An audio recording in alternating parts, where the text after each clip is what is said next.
देवी सर्वभूतेषु विष्णुमायेति शुद्धिता नमस्तस्यै नमस्तस्यै नमस्तस्यै नमो नमः।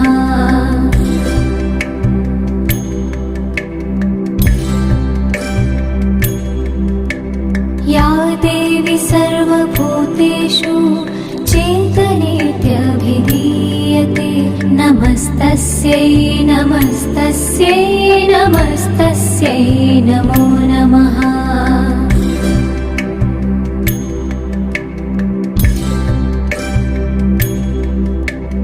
या देवी सर्वभूतेषु बुद्धिरूपेण संस्थिता नमस्तस्यै नमस्तस्यै नमस्तस्यै नमो नमः।